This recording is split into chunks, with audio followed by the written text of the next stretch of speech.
ಇವರು ಸ್ಯಾಂಡಲ್ವುಡ್ನ chocolate hero, ದೊಡ್ಡ ಮನೆಯ ಸಿಂಪಲ್ ಹುಡುಗ, ಪಡ್ಡೆ ಹುಡುಗಿಯರ ಸೈಲೆಂಟ್ ಬಾಯ್. ಯಾರು ಅಂತ ನಂಗೆ ಗೊತ್ತಾಯ್ತು ಅಂತ, ನನಗೂ ಗೊತ್ತಾಯ್ತು, ನಿಮ್ಗೆ ಗೊತ್ತಾಯ್ತು ಅಂತ, ಯಾಕಂದರೆ ನನ್ನ ಹಿಂದೆನೇ ಫೋಟೋ ಇದಲ್ವಾ, ಸೊ ಗೊತ್ತಾಗದೇ ಇರುತ್ತಾ? ಅಯ್ಯೋ ನನ್ನ ಫೇವ್ರೇಟು ಕಂಟೆಸ್ಟೆಂಟು ಬಿಗ್ ಬಾಸಲ್ಲಿ ಅಂತ ಯೋಚನೆ ಮಾಡ್ತಿದ್ದೀರಲ್ವಾ? ಎಸ್, ನಿಮ್ಮ ಫೇವ್ರೇಟ್ ಕಂಟೆಸ್ಟೆಂಟ್ ಧರ್ಮ ಅವರು ನಮ್ಮ ಸ್ಟುಡಿಯೋದಲ್ಲಿದ್ದಾರೆ. ಅವ್ರನ್ನ ಕಾರ್ಯಕ್ರಮಕ್ಕೆ ವೆಲ್ಕಮ್ ಮಾಡೋಣ. ಹಾಯ್ ಧರ್ಮ, ಹೇಗಿದ್ದೀರಾ? Super fantastic. ಅಂದರೆ ನಿಮ್ಮ ಸಿಂಪ್ಲಿಸಿಟಿನ ನೋಡಿ ಕ್ರಶ್ ಆಗದೇ ಇರೋ ಹುಡುಗಿರೇ ಇಲ್ಲ ಅನ್ಸುತ್ತಲ್ಲ? ಅದಿನ್ನೂ ಗೊತ್ತಿಲ್ಲ. ಜಸ್ಟ್ ಇವಾಗ ಕಮೆಂಟ್ಸ್ ಬಾಕ್ಸ್ ಎಲ್ಲ ನೋಡಿದ್ದೀನಿ, ಕಮೆಂಟ್ಸ್ ಎಲ್ಲ ಬಂದೈತೆ. ಜನ ತುಂಬ ಚೆನ್ನಾಗಿ ಆ್ಯಕ್ಸೆಪ್ಟ್ ಮಾಡಿದ್ದಾರೆ. ಒಂದು ಬಿಗ್ ಬಾಸ್ ಪ್ಲ್ಯಾಟ್ಫಾರ್ಮು ನನಗೆ ತುಂಬ ಒಂದು ಒಳ್ಳೆ ಮೈಲೇಜ್ ಕೊಟ್ಟೈತೆ.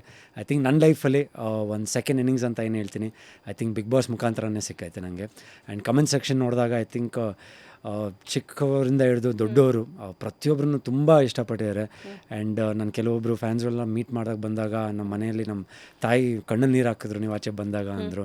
ಸೊ ಅದೆಲ್ಲ ನೋಡಿದಾಗ ನನಗೆ ತುಂಬ I think I am very blessed ಅಂತಲೇ ಹೇಳ್ಬೋದು.